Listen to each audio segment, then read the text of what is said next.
Nous sommes vendredi 19 janvier 2024 et c'est l'heure du tribunal de l'actualité.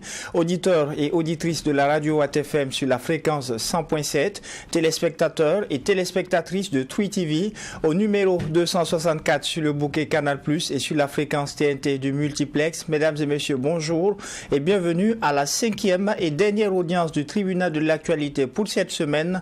Vous le savez, comme à chaque audience, je suis accompagné par les juges au siège. Doyen des juges au Fava, bonjour à vous. Bonjour Président Kaboré, bonjour juge Boumba, bonjour auditeurs et téléspectateurs. Oui, juge Baha, bonjour. Président Kaboré, bonjour. Madame, monsieur, bonjour. Et pour cette 5e audience du tribunal de l'actualité, 3 sujets ont été retenus pour vous. En première partie d'émission, il sera question du démantèlement d'un réseau de déstabilisation de la transition du capitaine Ibrahim Traoré. En seconde partie d'émission, nous parlerons de diplomatie avec les États-Unis qui affirment respecter la souveraineté ainsi que le droit du Burkina de tracer sa propre voie. Et enfin, en troisième partie d'émission, il sera question du Niger avec la visite du Premier ministre Lamine Zaïne à Moscou. Voici donc pour les grandes articulations de cette 5e audience du tribunal de l'actualité que je déclare ouverte avec l'étape des avant-propos.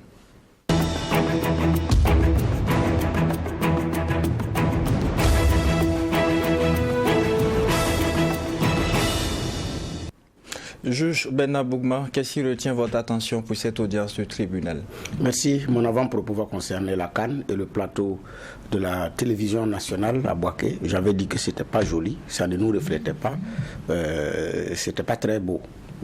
Parce que j'avais dit aussi, parce que quand j'ai vu les images pour la première fois, je pensais que c'était un rappel d'une CAN qui était passée il y a très longtemps et c'était dans les archives que ça avait été sorti. C'est après j'ai compris que non, c'était 2024. Alors qu'au Burkina Faso, on a des gens qui sont qualifiés pour vous donner un plateau de rêve, un plateau futuriste. Et donc, c'était vraiment pas notre image, c'est pas notre honneur. C'est vrai qu'il y en a qui chantent qu'on ne part pas un défilé de mode, mais au rendez-vous du concert des nations, on ne part pas aussi débraillé. Non. Et donc, le plateau a été revu. Et bravo à ceux qui ont pris en compte les critiques et les remarques des Burkinabés, des supporters burkinabés. On a un pays qu'on aime, on est jaloux de son image. Il y a personne qui a le monopole du patriotisme. Sinon, il y en a qui l'expriment vertement, il y en a qui ne le disent pas. Mais ce n'est pas parce que certains ne le disent pas qu'ils n'aiment pas. Donc, quand l'image du Burkina prend un coup, ce n'est pas aussi simple à porter. Voyez-vous, les jeunes Marocains sont allés faire remplacer leur drapeau qui ne reflétait pas le drapeau du Maroc. Ce n'est pas du jeu, ce n'est pas des choses avec lesquelles on blague. Et donc, ici, c'est pour féliciter la RTB, toute sa direction, toutes ces personnes qui se sont investies pour prendre en compte la déception des Burkinabés et améliorer le plateau, c'est vraiment amélioré. Et quand c'est bon, il faut également le dire. Donc bravo de l'avoir fait. Donc je reviens pour dire merci d'avoir pris en compte les remarques et les critiques. Merci encore de dresser un plateau à notre image. La perfection n'est pas de ce monde, mais je reviens pour dire que ça a été fait et c'est bon. Merci, juge Benna Bougma. Juge Ofava, qu'est-ce qui retient votre attention pour cette audience du tribunal? Oui, merci Président. C'est vrai qu'on n'en parle pas assez. C'est toujours les nouvelles du front qui, de façon récurrente aussi, donnent, on va dire, beaucoup d'espoir. Ce que nous avons comme dernière nouvelle, c'est en tout cas des terroristes qui étaient bien cachés dans la forêt de Paspanga, dans la province du BAM, qui ont été ciblés par nos forces et nos appareils, et ils ont été neutralisés, ça c'est le terme employé. Et je dis, on ne revient pas très souvent là-dessus, parce qu'aussi quelquefois on est pris sur d'autres actualités, mais il faut dire très clairement aussi que lorsqu'il y a de bons points, il faut les ressortir. Et c'est vrai qu'on le tire comme information de l'AIB qui revient très souvent aussi sur les nouvelles du front, parce que évidemment aussi c'est l'agence d'information burkinabé État, donc ils ont un certain accès aussi à des niveaux de sources et ils partagent très souvent ces bonnes nouvelles du front. Et donc c'était de ressortir donc cette information là et voilà, ça veut dire que ça bouge toujours et on est de cœur avec ces militaires, avec ces FDS, avec ces personnes qui, pendant que nous sommes sur nos plateaux, pendant que nous sommes à travailler, pour qui, selon son emploi, ils sont au front en train de défendre la patrie. Et donc c'est une pensée à eux. Merci et courage donc à nos forces de défense et de sécurité. Ainsi donc, les rumeurs distillées sur les réseaux sociaux étaient fondées. Une semaine après ces rumeurs sur une tentative de déstabilisation, le gouvernement de transition confirme un vaste réseau composé de militaires, de civils et d'activistes planifiait donc de déstabiliser la transition du capitaine Ibrahim Traoré. Et c'est du moins ce qui ressort du communiqué du gouvernement publié hier dans la soirée. Juge Geoffroy Vaha, nous en parlions un peu plus tôt au cours d'une de nos audiences de la semaine. Désormais, on sait que ces rumeurs étaient fondées avec ce communiqué. Quelle est votre analyse ?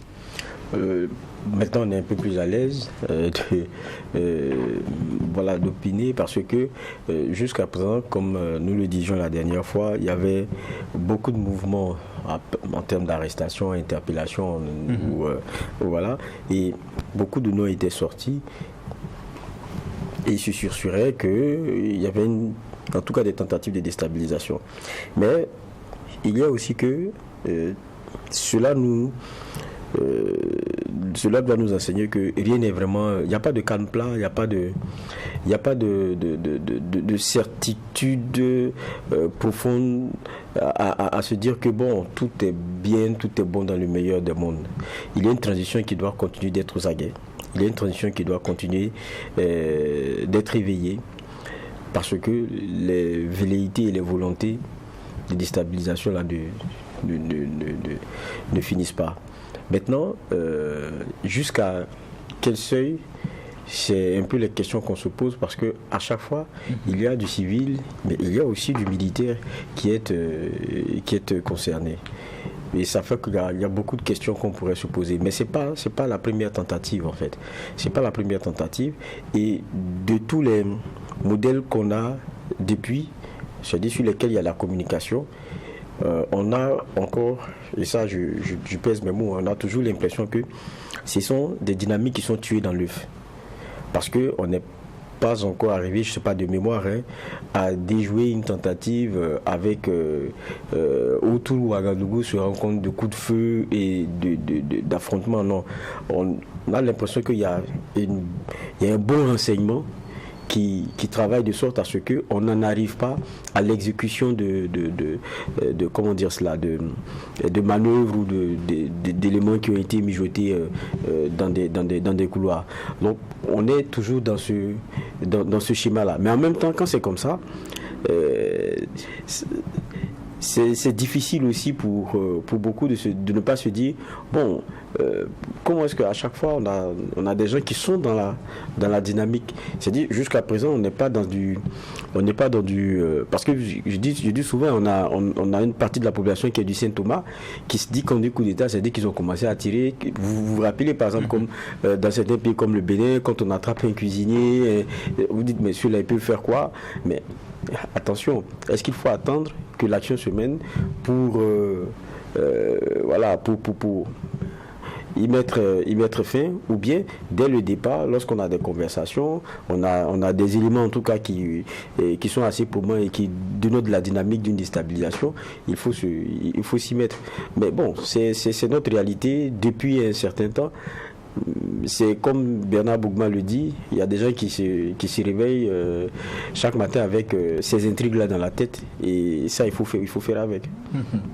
Alors, juge Bernard Bougma, ainsi donc la rumeur était fondée, vous aviez l'habitude de le dire, c'est une bonne partie des Burkinabés, on le pousse dans l'âme. Bon, et j'ajoute qu'il faut exorciser, parce qu'il faut résoudre. La vérité, c'est aussi que le communiqué vient confirmer, parce qu'on était au stade rumeur. Et d'ailleurs, la dernière fois, quand on en avait parlé, j'ai dit, bon, en l'absence d'un communiqué officiel, soit du gouvernement ou du parquet militaire ou de toute autre autorité habilitée à se prononcer sur ces cas, pour le moment ça va rester au stade rumeur supputation. Mais il y avait aussi qu'à regarder les profils de ces personnes qui ont été les premières à annoncer cette affaire pour voir les connexions, les liens possible. Mais maintenant, on est passé à une autre étape. C'est le porte-parole du gouvernement qui sort pour confirmer effectivement cette rumeur.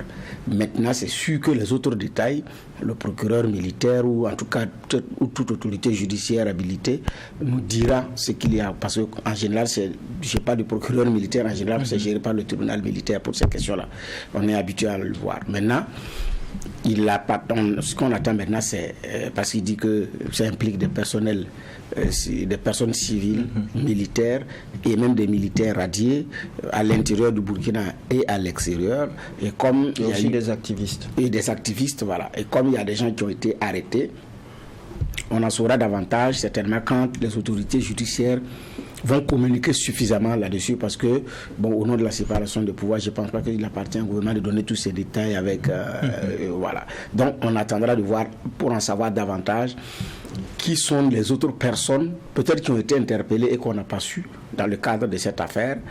Et aussi, comme ils disent que c'est en intelligence avec aussi des gens de l'extérieur, c'est de savoir est-ce que c'est des personnes physiques ou bien ce sont des personnes morales. Est-ce que c'est, voilà, en fonction aussi du profil de ces personnes qui sont à l'extérieur et qui seraient impliquées. Mais ce n'est pas une première. Et tous les régimes au Burkina, on passe la plupart du temps de jouer des coups d'État. Parfois vrai, parfois faux. Mais quoi qu'il en soit, bon voilà. Depuis 1966, j'ai dit, on a un esprit insurrectionnel et on a un esprit putschiste dans l'âme. Et je ne suis pas seul à le penser. Le docteur Ibié en parle souvent de façon large sur ses sorties. Mais je dis bien qu'il faut exorciser. Parce que dans le perpétuel commencement, nous n'allons pas construire. Dans les intrigues, nous n'allons pas construire parce qu'on n'a pas de stabilité. Donc la question c'est, quand vous opposez cet argument, la question c'est, mais est-ce qu'il faut regarder faire les choses quand tout ne va pas bien? Mais ce n'est pas ça. Parce que parfois c'est fait pour que tout n'aille pas bien, pour justifier le putsch. Aujourd'hui, il y en a qui ne se gênent pas de dire qu'ils ont saboté Roch Kaboré par exemple. Ils ne se gênent pas de le dire. Que quand nous avons saboté le président Roch Kaboré, ils le disent. Mais à l'échelle Roch Kaboré, c'est le Burkina. Donc, des chantiers ont pris un coup, beaucoup de choses ont pris un coup parce que des gens ont saboté un mandat présidentiel dans le but de récupérer un pouvoir et de faire chuter un pouvoir. La question, c'est à quelle fin? Donc, et on est dans ça. Et la crainte, c'est que notre armée ne devienne maintenant des factions avec des projets putschistes dans l'âme. Avec des projets putschistes, dans la besace. C'est-à-dire que nous sommes constitués en faction, on attend le moment idéal pour frapper, nous venons au pouvoir, nous faisons ce que nous pouvons, nous prenons également ce que nous voulons prendre, même si à un moment donné ça ne marche pas, au moins on est au frais. J'ai cette impression qu'on est dans cette situation. Et à ce moment, tant que ça ne va pas être votre faction, vous allez tout faire pour que ce soit votre faction. Et c'est ça le danger, c'est ça le risque. Et c'est pourquoi j'ai dit qu'il faut pouvoir accepter, exerciser. Beaucoup de pays très développés ont eu des piètres présidents à l'échelle d'un mandat ou de 2 mandats, et puis c'est tout. Sarkozy est venu en France avec ce qu'il avait comme verve et tout, mais il a payé cash par son arrogance et son refus d'accepter qu'il a commis des erreurs. Hollande a été élu par défaut. La suite, on la connaît. Les deux n'ont pas eu un 2e mandat. Macron est arrivé, mais regardez le bilan de Macron, il n'est pas du tout reluisant. Surtout sur le plan diplomatique, il a perdu beaucoup de points. Beaucoup de diplomates français le disent. Sur le plan diplomatique, ça ne va pas, alors que c'est d'abord le premier levier de la France. Et quand Bazoum est tombé au Niger, j'ai dit non, la diplomatie, la politique étrangère de Macron, elle ne vaut pas grand-chose. Parce que ce n'est pas possible. Du temps de certains présidents français, ça n'arriverait pas. Donc, et il y a plusieurs autres pays, vous avez eu à un moment donné des dirigeants qui ont été forts et des dirigeants qui n'ont pas pu. Bon, voilà. La vie d'une nation, c'est comme ça. Mais chez nous, on ne sait même pas à quel moment on a un bon président, à quel moment on n'a pas un bon président. Blaise Compaoré, après avoir renversé Thomas Sankara, était obligé à un moment donné de régner par la terreur. Et après, quand il a lâché du lest sur les questions de terreur, bon, c'est la corruption qui a pris du galon, c'est le chantage qui a pris du galon, c'est tout qui a pris du galon. Et puis on a continué dans ça pendant 27 ans. Le président Kaboré est arrivé, les intrigues ont continué. On a vu les grèves très dures ici. Et aujourd'hui, certains le disent, tout ça c'était pour ça. Il y en a qui disent, il y avait un lien avec certaines officines, pas tout le monde. Il y en a aussi qui ne se gênent pas aussi, de même le disent sur les pages Facebook, ouvertement. Donc, Damiba est arrivé, bon, la vérité aussi est qu'il y en a qui sont difficilement défendables. Mais maintenant, avec le capitaine Ibrahim Traoré, il y a des choix qui ne plaisent pas, il y a des options qui ne plaisent pas, mais bon. Donc, on est dans ça régulièrement. Et c'est une crainte. C'est une crainte. On ne peut pas rester dans cette jungle-là éternellement. Justement, comment est-ce qu'on arrive à en sortir? Puisque ça se passe à un moment où beaucoup de Burkinabés reconnaissent qu'il y a une avancée sur le plan sécuritaire, qu'il y a des changements, même si, comme vous le dites, ça ne plaît pas à tout le monde. Oui, mais on est resté dans ça pendant longtemps. On est resté dans ça pendant longtemps. Il y en a qui ont opéré ce qu'ils appellent les plus stratégiques, d'autres disent qu'ils sont entrés dans la clandestinité pour faire le combat autrement. Comment est-ce que la révolution est tombée? Ce n'est pas le 15 octobre. C'est un processus. C'est tout un processus. Parce qu'il y en a qui n'ont même pas été d'accord avec la dénomination révolution. Et aujourd'hui, quand je vois certains qui disent la révolution de Thomas Sankara, j'en ris, alors que des années avant, ils ne le disent pas. Même pour la question de dénomination, ils se sont divisés. Révolution nationale démocratique et populaire, révolution RNDP, RDP. Ils se sont divisés même sur la dénomination à cause du national. Il y en a qui disent, bon, on va aller réfléchir et revenir. Ils ne sont plus jamais revenus. Ils sont en train de la clandestinité pour faire le combat. Faire le sabotage dans l'administration, faire commettre des erreurs de façon intentionnelle pour pouvoir faire porter le chapeau à la personne qui doit porter le chapeau, même si ce n'est pas lui qui a commis l'erreur, même si ce n'est pas elle qui a commis l'erreur. Nous sommes restés dans ça. Et ça continue. Et sous le président Kaboré, ça continue de plus belle. Je pense que c'est d'ailleurs pour ça que ce gouvernement a fait adopter l'action récursoire. Ce n'est pas pour rien. Parce qu'il y en a qui commettent des erreurs, ils savent que ce n'est pas lui qui va endosser. L'État même va casquer cher dans ça, mais lui ne paiera rien. Donc on est resté dans ça pendant longtemps. Donc l'habitude est une seconde nature. Ce n'est pas la vraie nature. Et comment on met un thème finalement? Il faut arriver à... pas continuer à chaque 6 mois parler de tentatives de déstabilisation à déjouer. Non, il y a un travail de fond à faire. Pour faire savoir qu'on a un seul pays, on a une seule nation. Et que c'est dans la paix et la stabilité que nous pouvons construire. Et que si nous voulons également compter sur nous-mêmes, il y a un prix à payer.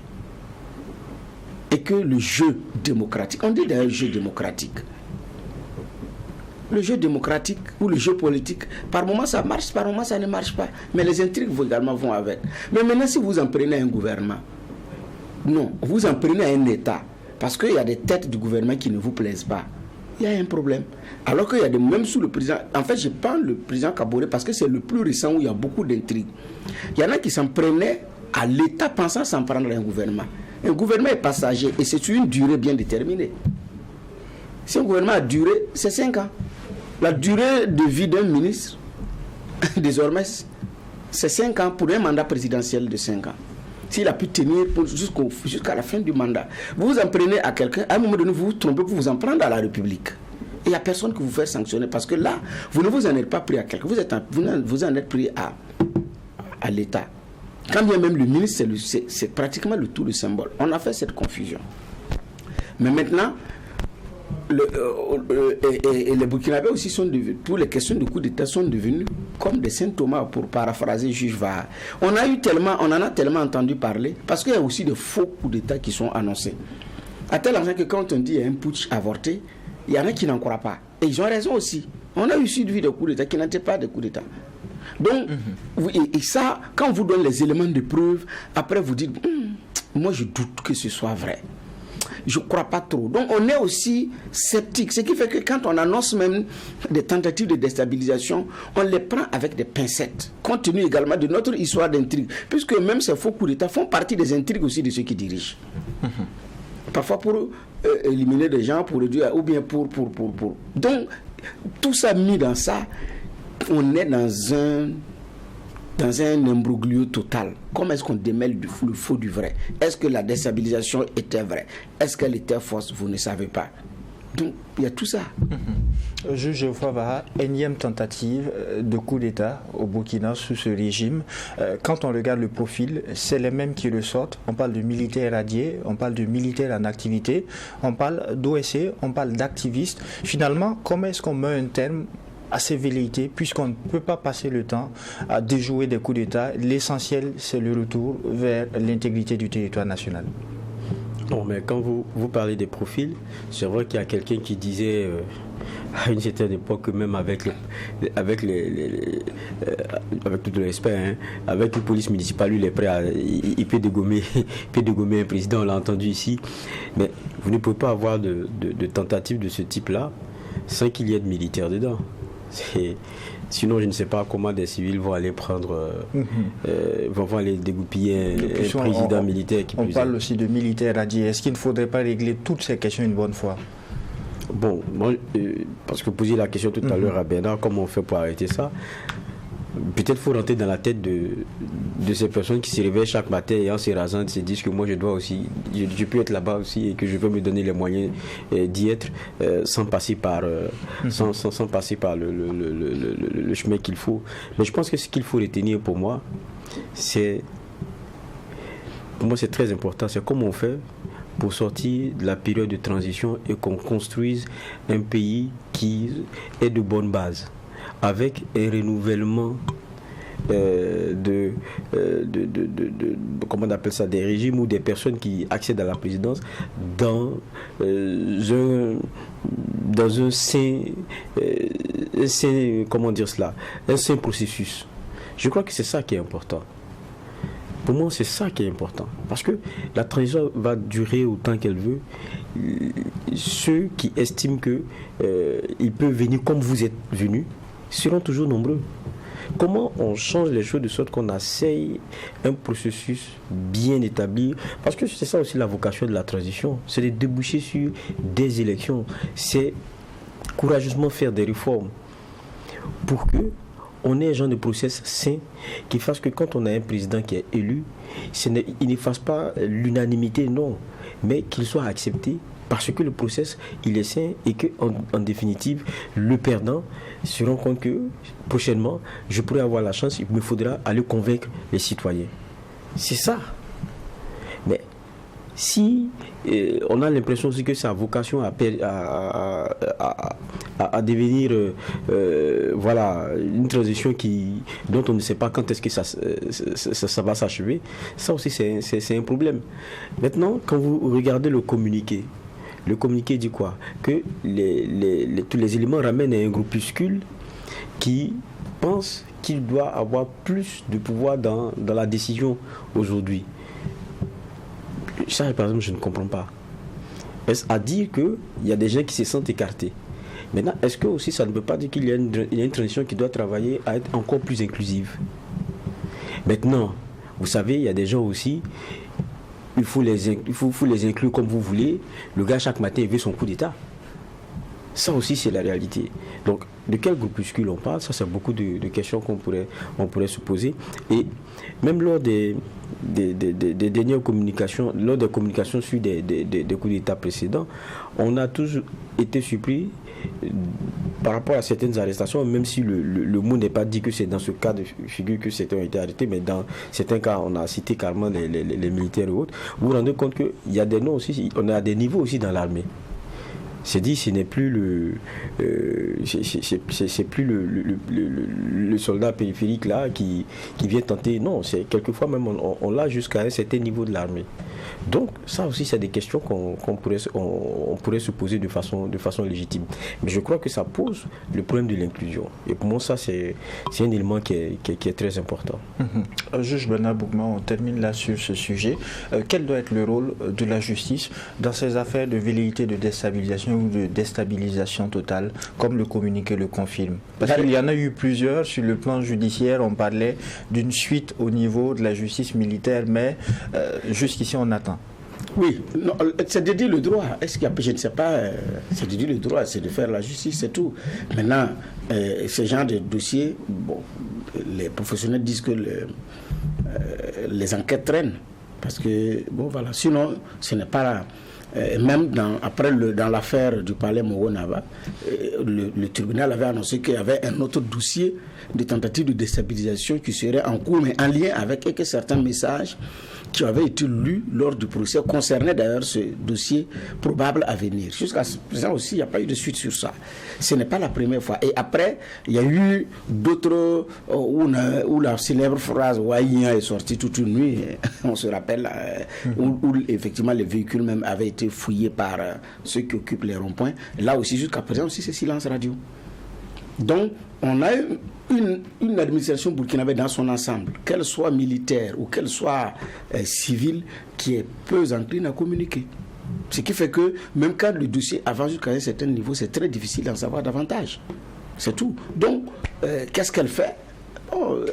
Elle est certainement dans ses enquêtes, dans ses investigations, mais on attend de voir comment est-ce que tout ça là, ça va démêler. Mais quel doit être son rôle? C'est de dire le droit et c'est de dire la justice, c'est tout. Je vous retourne la même question. Quel doit être le rôle de la justice dans de telles circonstances?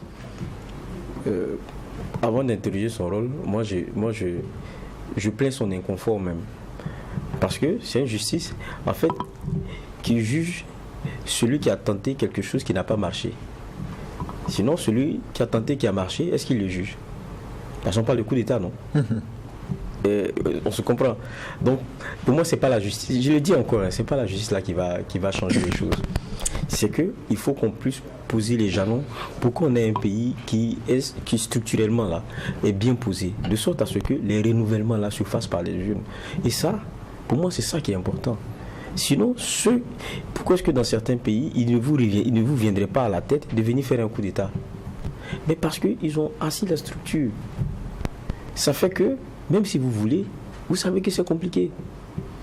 Il y a des pays qui ont connu des coups d'État. Mais aujourd'hui, ça ne peut pas venir à la tête de quelqu'un de venir faire un coup d'État. Mais quand vous êtes dans ce schéma perpétuel en termes de recommencement, quand vous voyez, c'est-à-dire que le nombre de présidents que vous avez, le plus, en termes de tendance, vient du coup d'État. Si vous n'avez pas pu asseoir la structure, il y en aura toujours qui se disent que c'est possible et moi aussi, je peux le faire. Moi aussi, j'y ai droit. Moi aussi, c'est ça le problème. Mais quand on arrive à... C'est pour ça la transition, pour moi, dans son aspect réforme et réinventer notre vie burkinabé est très important. Ça, c'est l'un des objectifs. Et quand on aura réussi ça, c'est des éléments qui seront pour nous loin derrière. J'ai dit encore, il y a des pays qui ont connu plein de coups d'État, mais aujourd'hui, pour eux, c'est une réalité très passée. C'est même pas possible aujourd'hui pour eux que ça revienne. Nous, il faut qu'on travaille à ce qu'on revienne à ce stade-là. Sinon, aujourd'hui, vous allez dire quel est le rôle de la justice, mais la justice va juger ceux qui ont tenté quelque chose qui n'a pas marché. Le juge Bernard Bougma, tout à l'heure, sur la question, a dit que pour Blaise Compaoré, il a fallu à un certain moment jouer sur le règne de la terreur. Aujourd'hui, beaucoup parlent d'ouverture, beaucoup parlent également de réconciliation. Oui. Mais allons step by step, parce que la question de réconciliation, là, on a vu ce que ça donnait ici. Parce que très souvent, c'est un genre de fourre-tout pour contenter certains groupes auxquels on fait les yeux doux ou bien dont on a besoin de soutien. Et comme ça, dans le mot réconciliation, on essaie de consentir même des impunités, de consentir un certain nombre d'éléments. Et puis, bon, on se dit que bon, c'est comme ça qu'on va aller. Tout se règle par perte et profit. Non, c'est pas comme ça la réconciliation doit se faire. Et ça, ce schéma-là, disons-nous la vérité, par exemple, pour le cas le plus récent sous Damiba, les Burkinabés n'en ont pas voulu. Et l'expression de cette réconciliation et son schéma, beaucoup l'ont vomi ici. On a vu quand l'ancien président Blaise Compaoré est revenu sous Damiba, comment ça aurait plié plus d'eux. Donc ça aussi, c'est la réalité. Et je crois, pour moi, c'est ça qui est le plus important aujourd'hui, c'est que pour ce qui est du capitaine Ibrahim Traoré, quand vous regardez, il a d'abord une guerre à faire. Les autres éléments là, ça va venir après. Mais ça aussi, il n'a pas tort. La façon dont on a dévoyé la question de réconciliation, ce qu'on y a mis, si on s'amuse, on va revenir encore dans des calculs politiciens et oublier qu'en face, on a des ennemis qui cherchent à rentrer sur la capitale. Et ça, pour moi, c'est un élément aussi important. Juge Bougma, je vous permets une réaction par rapport à cette question. À cette étape de la transition, que faut-il? Ouverture, réconciliation? Ouverture, réconciliation, je ne sais pas, mais bon, j'ai toujours dit que je ne crois pas aux réconciliations spectacle. Ça ne marche pas, parce que là on met beaucoup plus l'accent sur le folklore que sur le contenu réel de la réconciliation. Nous sommes africains, nous sommes burkinabés, on a des leviers pour activer une réconciliation entre deux familles en un temps record, sans tambour ni trompette. Dans la discrétion. Dans la discrétion, ça marche. Si aujourd'hui la famille Compaoré, la famille Sankara veut se réconcilier, les deux familles savent quel levier actionner. Notamment elles savent. Ceux des Ignarés savent par où aller actionner à Tema Boubacar, et puis il n'y aura même pas assez de bruit. C'est la même chose avec la famille de Norbert Zongo Koudou. On n'a même pas besoin de suffisamment de bruit pour ça. Ça va s'arrondir. Et puis maintenant, les autres aspects de la justice, ça c'est un autre débat. Mais si on veut enclencher une vraie procédure de réconciliation, oui. On a organisé ça au Stade, on a lancé les pigeons qui sont même retombés le même jour. Parce qu'on n'était pas sincère, la nature ne ment pas, elle ne triche pas. Après, on a mis un rond-point à la Padoua pour célébrer les droits humains. Ça ne marche pas. On a créé une journée nationale pour célébrer les droits humains. C'était férié. Quand Blaise est tombé, c'est tombé avec Blaise. C'est ce que j'appelle les réconciliation spectacle. Damiba l'a organisé avec Blaise Compaoré. Spectacle, ça donnait quoi? Non. Si réellement on veut aller à une réconciliation, on connaît la procédure. Que avec ou sans la justice, ça peut se faire. Mais si nous voulons du spectacle, on prend du spectacle puis on avance. Mais maintenant, par rapport à la gestion actuelle, est-ce qu'à ce stade, il faut penser ouverture? Ça, oui. Pourquoi? Parce que ça peut permettre également que on ne voit pas bien que l'on puisse aider. Parce qu'on a ensemble un pays à gérer. Mais l'une des erreurs aussi de Thomas Sankara, c'était l'ouverture. Thomas, jusqu'à ce qu'il tombe, a cru que certains allaient accepter de revenir à la table. Et l'un des points de jonction d'ailleurs entre Thomas Sankara et certaines officines, c'était Blaise Compaoré. La suite, on la connaît. Ce même Blaise avait été par ses officines. C'est l'histoire. Si vous voulez, lisez la thèse de Anselme Lalsaga. Son nom en abrégé, c'est Kamal. Docteur Lalsaga. Lisez sa thèse. Il a soutenu sur ça. Il faut lire. À un moment donné, celui qui l'a envoyé en mission pour convaincre les autres qu'on a intérêt à ce que la révolution aboutisse, parce que c'est dans l'intérêt des Burkinabés, ils ont réussi à le retourner. Il le dit si bien avec des témoignages à l'appui. Je n'invente rien. Donc, de fait d'ouverture, il y a la crainte de la sincérité de l'autre que j'ai pas. En fait, tout est lié à l'honnêteté, à la sincérité des acteurs. Est-ce que celui qui fait l'ouverture avec honnêteté et sincérité? Celui qui accepte de venir à la table vient avec honnêteté et sincérité. Si ne vous faites pas confiance, vous ne pouvez pas vous asseoir sous le même arbre à palabre. Alors qu'on est dans ce contexte-là, il y a un problème de confiance. Et nous passons au deuxième sujet retenu pour cette émission. Les États-Unis respectent la souveraineté du Burkina Faso et son droit légitime de tracer sa propre voie. C'est une déclaration du chargé d'affaires de l'ambassade des États-Unis au Burkina qui s'exprimait en marge d'une cérémonie de remise de matériel roulant au profit de l'armée burkinabé. Jugé au Fava, les États-Unis, à travers ce geste de don de matériel roulant, rappellent qu'ils constituent toujours un partenaire pour le Burkina. Oui, mais je pense qu'il a été assez clair de rappeler déjà ce qu'ils ont fait, que ce soit sur le plan humanitaire ou bien le plan de l'appui en armement, et ce qu'ils vont faire. Il a même parlé de 9,6 milliards, si ma mémoire est bonne, pour 2024, étant donné que l'accompagnement est pluriel. Donc, ils sont réalistes et ils sont aux côtés du Burkina. Ils ne sont Et dans le combat et le débat qui est en train d'être mené, bon, ce sont des Américains qui sont à la fois prudents, mais observateurs de la façon dont les éléments sont en train de se conduire. Maintenant, travaille aussi à ne pas donner l'impression de vouloir interférer, parce que ils ont compris aussi, et ça c'est une réalité, comment certains ont été traités ici, certaines diplomaties, la diplomatie de certains pays ont été traitées ici, donc c'est avec toute la prudence. Voilà. Alors, juge Bernard Boukma, les États-Unis qui, à travers ce don de matériel dans le cadre de la lutte contre le terrorisme, essaient de montrer qu'il reste toujours un partenaire sur lequel le Burkina peut compter. Quelle est votre analyse? Oui, mais c'est un positionnement stratégique, compte tenu également de la reconfiguration des choses sur le plan diplomatique au Burkina Faso. Je le dis parce que ce n'est pas la première fois que les États-Unis font des dons au Burkina. Mais dans ce contexte, c'est assez particulier. Et regardez les destinataires, c'est la police et la gendarmerie. Parce qu'il y a des pays qui, des pays, vous remettez aux militaires, c'est pas aussi évident. Donc, c'est la police et la gendarmerie. Ils ont même dit que c'est avec la police et la gendarmerie. C'est aussi, en même temps, comme on appelle ça, leur façon de collaborer, de voir les choses. Peut-être que pour l'armée, ça va venir après. L'armée régulière, je veux dire. Sinon, là, c'est la police et la gendarmerie qui sont concernés. Mais dans ce contexte, et qui dit, mais il y a une phrase qui est très importante.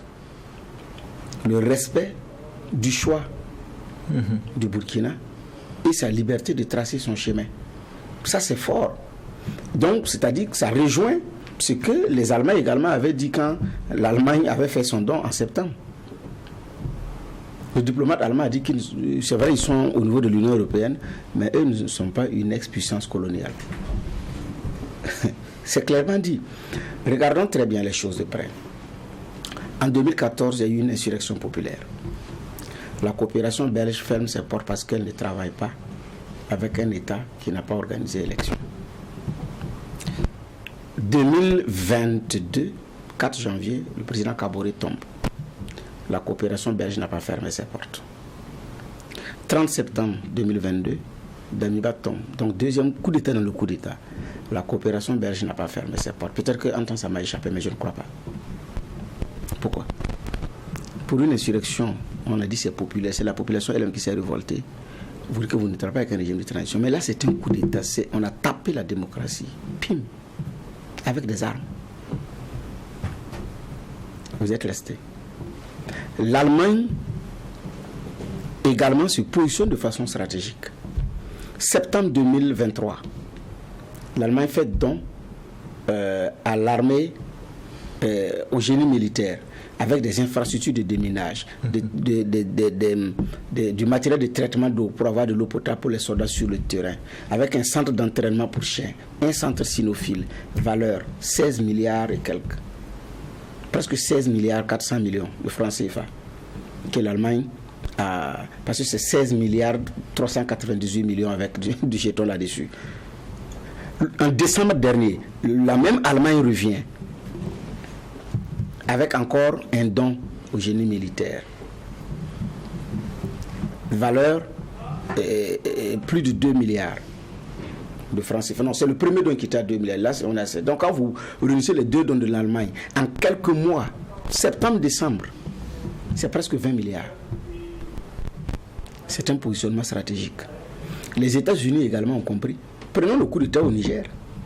La France de Macron s'est fâchée parce que les États-Unis ne l'ont pas ouvertement. Ils n'ont pas de coup d'État. Ils sont préoccupés par la situation. En diplomatie, c'est ce qui est. Et finalement, la France est fâchée, elle a fait sa bagarre seule. Après, elle s'est ridiculisée.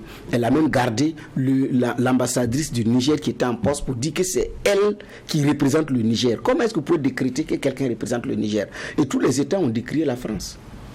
Certains ouvertement, d'autres non, pour le viol des accords de Vienne, de façon flagrante sur les questions diplomatiques. Macron a encore ridiculisé la France sur ces questions-là. Mais au Niger, les États-Unis se sont également positionnés de façon stratégique. Le Burkina Faso, c'est pareil. Ce qu'il y a, c'est d'abord de respecter le choix des États, d'avoir leur propre chemin. Juge va être témoin, nous avons reçu l'ambassade, le premier conseil de l'ambassade de Chine à l'an 1 de la reprise de la coopération.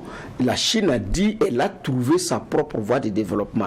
Et elle sait que le Burkina aussi est en train de chercher sa propre voie de développement. Et quand le Burkina aura sa propre voie de développement, ça va aller plus vite. C'est ce qu'elle a dit.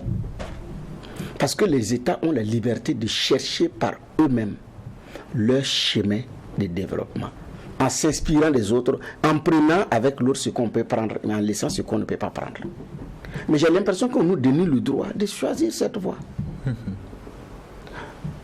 Elle n'est pas parfaite, elle n'est pas ceci, oui, mais il y a également, comment on appelle ça, cette liberté de choix qu'on doit pouvoir respecter. Mais maintenant, c'est des choix qui n'arrangent pas. Pourquoi? Je ne sais pas. Au plan interne, il y en a aussi qui ne sont pas d'accord aussi avec les choix. La Chine, quand elle choisissait sa voie au plan interne, il y en a qui n'en voulaient pas. Quand les Américains ont pris les armes en son temps pour s'affranchir de la tutelle britannique, il y en a qui n'étaient pas d'accord. Pendant notre décolonisation, il y en a qui n'étaient pas d'accord. On ne pourra pas avoir l'unanimité. Mais on doit travailler à ce que la majorité des Burkinabés comprennent qu'on a intérêt à avoir notre propre voie de développement. Vous savez qu'à un moment donné, il y en a qui ont proposé, les pays non alignés sont arrivés. Pourquoi? Parce qu'il y a un bloc à gauche, un bloc à droite. Maintenant, il y en a qui cherchent leur voie. C'est dans ça que certains ont proposé la troisième voie, les pays non alignés. C'est vrai qu'aujourd'hui, comme il n'y a plus de blocs, finalement, on ne sait pas qui est aligné, qui n'est pas aligné. Mais quoi qu'il en soit, les États ont la liberté et le droit de choisir par eux-mêmes quelle voie emprunter pour leur développement. Ce qui reste, c'est aux dirigeants de faire comprendre à tout le monde maintenant qu'on y a intérêt. Mais si vous ne trouvez pas aussi la formule pour faire convaincre, effectivement, ça peut faire flop. C'est ce qui fait qu'aujourd'hui, compte tenu d'un certain discours, il y en a qui sont réticents à adhérer à notre nouvelle donne. Puisqu'il y en a qui sont taxés d'apatride, il y en a qui sont taxés de contre-révolution, il y en a qui sont alors qu'il faut arriver également avec de la pédagogie à faire comprendre que, voilà. Je pense que c'est ni plus ni moins que ça. Mais cette phrase du diplomate américain, elle est lourde de sens et de contenu. Alors, juge Fava, c'est indubitablement un repositionnement stratégique qui est en train de se passer. Au niveau du Burkina, quel est votre angle de regard par rapport à ces propos du chargé d'affaires de l'ambassade des États-Unis au Burkina, qui, je rappelle, les États-Unis respectent la souveraineté du Burkina Faso et son droit légitime de tracer sa propre voie? Ils savent très bien que s'ils disent qu'ils ne respectent pas cette souveraineté-là, ils ne seraient pas ici. Ils ont vu le sort des autres. Et puis il y a le langage aussi du diplomatiquement plus que correct. Et quand en matière de diplomatie, vous voyez que l'autre a ses soucis, on fait le calcul du repositionnement et ça c'est très important. Laissons même la question des Américains. Tout à l'heure, Bernard le disait même par demi-mot. Regardez, au sein de l'Union européenne, moi j'ai eu des rencontres. Quand vous discutez, c'est à peine si on ne dit pas que, bon, là, ne nous regardez pas comme vous regardez la France. C'est un peu le discours. Parce que la France assume sur ses... Voilà, nous, on ne pense pas comme ça. On n'est pas forcément comme ça. Donc même au sein de l'Union européenne, quand vous voyez les représentations ici, ce n'est pas forcément la même façon de voir les choses. Parce qu'ils ont compris qu'il faut éviter de se faire éclabousser par par un bras de fer qui ne vous concerne pas. Et il faut plutôt travailler à en tirer le meilleur parti. Et les Américains sont bien, ils sont bien dans cet exercice-là. Mais pendant qu'on nous dit ça aussi, et qu'on nous donne à la gendarmerie, à la police des armes, vous voyez le projet de discussion qu'ils ont avec le Ghana, la Côte d'Ivoire, je pense que c'était le Bénin où on en parlait il n'y a pas longtemps, pour que les infrastructures là-bas permettent que leurs drones de surveillance puissent bénéficier de base. Ils vont aider la Côte d'Ivoire et les autres à surveiller, sécuriser leur espace à travers une surveillance par drone. Ça, c'est des éléments, par exemple, dont nous on aurait besoin. Mais je vais dire que ils sont ici, ils sont ailleurs. C'est du calcul. Et si nous on aime bien chatouiller et on aime rire, il faut toujours chercher aussi à garder à garder la mesure de l'enthousiasme. Parce que le plus important, c'est la question de l'intérêt. C'est vrai que le Burkina a été très clair. Voilà mon choix. Surtout avec la question des VDP. C'est là où ça a commencé à fâcher avec certaines coopérations qui disaient, bon, nous, on ne peut pas vous apporter de l'aide tant que vous armez des civils. C'était ça un peu. Mais chacun petit à petit commence à trouver le subterfuge. Tout à l'heure Bernard parlait on voit que c'est gendarmerie et police, donc sécurité intérieure. Mais vous pensez que quand on donne les motos là, après c'est forcément des gendarmes qui vont monter dessous des policiers? Non, ils sont pas nés de la dernière pluie, mais seulement c'est que c'est un genre d'arrangement, c'est ça. On vous donne, faites ce que vous en voulez. C'est ça la réalité. On respecte vos choix, mais sachez qu'on est à côté. Mais ils ne diront jamais qu'ils vous accompagneront sur des secteurs par exemple, la question des VDP, de façon directe, ça ne va jamais arriver.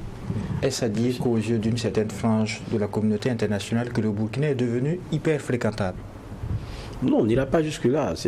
Mais attendez, les mêmes, sur certaines questions, interpellent le Burkina très rapidement. Il y avait l'affaire des Angou, ils ont fait leur communiqué pour dire attention, on veut une enquête et tout. Quand c'est ces questions-là, ah non, ils ne tergiversent pas. Maintenant, pour moi, ils sont en plein marketing là. Donc, il y a quelqu'un qui pensait que c'est son précaré, qui est un peu en difficulté, donc il y a de la place à pouvoir occuper. Et donc pour moi c'est dans ce contexte-là que je le mets. Et puis je pense que nous aussi on doit pas voir blanc ou noir. Le monde n'est pas comme ça, ou bien c'est pas du binaire. Il faudrait qu'on comprenne ça comme ça. Ce qui est la boussole, c'est l'intérêt du Burkina. Que ce soit avec X ou que ce soit avec Y. Je le dis encore, le Mali, on se battait il n'y a pas longtemps. Prenez quelques décennies avant, il y a des gens qui sont morts dedans. Mais aujourd'hui, on est en amis. Donc, c'est la question des intérêts qui guide. Il n'y a pas de... Il n'y a pas la flatterie du moment qui fait qu'on est des amis. Non, il n'y a pas de bonhomie. Non, il n'y a que des intérêts. Dernière question, juge Bouma. Est-ce à dire qu'aux yeux d'une certaine communauté internationale, le Burkina est devenu fréquentable à nouveau? Non, ce n'est pas que le Burkina est devenu fréquentable, c'est qu'est-ce que nous pouvons gagner avec le Burkina. Même s'il est fréquentable ou pas bon. Parce que quand vous dites fréquentable, c'est à quel niveau? C'est sur le plan sécuritaire ou bien c'est sur le plan diplomatique? Le plan diplomatique. Oui, mais sur le plan diplomatique, les pays ont fait leur choix. Mais le Niger, en fait, regardez, suivez bien au Niger. Le coup d'État a eu lieu. Bazoum est détenu est détenu par les putschistes. Les Américains dépêchent une mission diplomatique à Niamey dans ce foufrou-là et arrivent à échanger avec eux. Pensez que ce n'est pas organisé. Et condamnent du bout des lèvres. Ils ne disent pas coup d'État. Ils ne disent pas officiellement qu'ils condamnent le coup d'État. La France se fâche. Elle bande les muscles à travers certains États de la CEDEAO. Mais la suite, on la connaît. Est-ce que sur le plan diplomatique, après un coup d'État, vous pouvez dire, bon, pour un pays qui réclame la démocratie, qui siège aux Nations Unies, qui fait la peur, le but, est-ce que vous pensez que ce soit possible? Et c'est dans ce laps de temps d'ailleurs que la nomination de l'ambassadeur avait été validée. Oui. Donc ce n'est pas une affaire de fréquentable. Qu'il soit fréquentable ou pas, moi, qu'est-ce que j'ai à gagner? Qu'est-ce que je peux gagner? C'est comme ça, les États n'ont pas d'amis, ce n'est que des intérêts. L'erreur aussi de Bazoum, c'était même de croire que compte tenu de ses amis américains, de ses connexions françaises, c'était possible. Aujourd'hui, il est seul. Donc, à la vérité, ce n'est pas que le Burkina soit devenu fréquentable ou pas, non. Je pense que ces États pensent qu'est-ce que nous pouvons gagner avec le Burkina dans ce contexte. C'est pas plus que ça.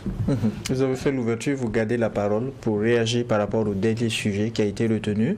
On parle du Niger et justement, le Premier ministre nigérien, Lamine Zaïne, s'est rendu à Moscou depuis le 15 janvier dernier. Qu'est-ce que vous pensez d'une telle offensive diplomatique du côté du Niger? Oui, ce n'est pas la première fois que les autorités nigériennes y vont. Lui, de façon officielle, peut-être. C'est rendu avec une forte délégation cette fois-ci. Donc peut-être que voilà. Bon, nous, c'est d'ailleurs par les médias internationaux que nous avons su que notre Premier ministre se retrouvait et que ça a été organisé par le Mali. Et c'est du Mali d'ailleurs. Monsieur a pris le vol pour Moscou. Bon, là-bas, je ne pense pas que c'était également avec une forte délégation, quoi. Donc là, la méthode tranche, mais ce n'est pas étonnant. Tous les trois pays, les pays qui ont opéré des coups d'État, les pays du Sahel, de l'AES, les pays de l'AES, mais ils se relaient régulièrement à Moscou. Et c'est peu de le dire. Donc, de mon point de vue, c'est même une suite logique. C'est vraiment logique, c'est une suite logique que les autorités nigériennes aillent à Moscou dans ce contexte-là. C'est le contraire d'ailleurs qui aurait étonné. Je ne suis vraiment pas étonné. Maintenant, qu'est-ce qu'ils vont parler? C'est coopération, c'est défense, c'est sécurité, c'est moyens militaires, c'est appui renseignement, c'est appui, c'est tout. Pas plus que cela. Voilà, nous, quand on est parti, on a même plaidé pour que les Russes viennent ouvrir les langues, on a plaidé pour qu'on ait des médicaments russes dans nos officines, on a plaidé pour ceci ou cela. Donc, voilà, bon, c'est aussi dans la suite logique de ce qui se passe à Niamey et des États du Sahel qui doivent parler le même langage avec leurs partenaires, de mon point de vue. D'accord. Juge Favara, la stratégie diplomatique des deux autres pays de l'AES, du Burkina et du Mali, est clairement suivie par le Niger. Le Premier ministre s'est rendu également à Moscou. Qu'est-ce que vous en pensez? Quelle est l'analyse que vous dégagez? Bon, on est dans les mêmes schémas, maliens, burkinabés, c'est le même schéma que le Niger est en train d'adopter. Vous dites le Premier ministre il est allé, mais attention, il est allé avec quel ministre? Le ministre de la Défense, et puis celui qui est chargé du pétrole. Donc, ça veut tout dire. Vous comprendrez. Et n'oubliez pas aussi que le vice-ministre de la Défense russe était en décembre aussi au Niger. Et dans le communiqué même de la partie nigérienne, il rappelait que lorsque la CEDEAO avait entrevu une intervention militaire sur le sol nigérien, la Russie a été l'un des rares pays à se positionner et à dire qu'il n'était pas d'accord. Donc comme pour rappeler que bon, il y a des intérêts communs et tout. Il y a un Niger, il ne faut pas se le cacher, qui est asphyxié avec tout ce qu'il y a comme restrictions autour, et qui a besoin d'un peu d'oxygène. Et ça se fait en négociant. D'abord parce qu'en interne, ils sont obligés de renforcer aussi leur offre domestique. Bazoum avait sous-traité un peu sa guerre et eux veulent s'assumer par rapport à cela. Donc ils veulent accroître évidemment les possibilités avec la Russie sur ce sens-là. Et puis, si le monsieur pétrole est là, bon, ça s'achète comment? C'est des deals. La Russie ne vient pas pour les beaux yeux de quelqu'un. C'est des deals.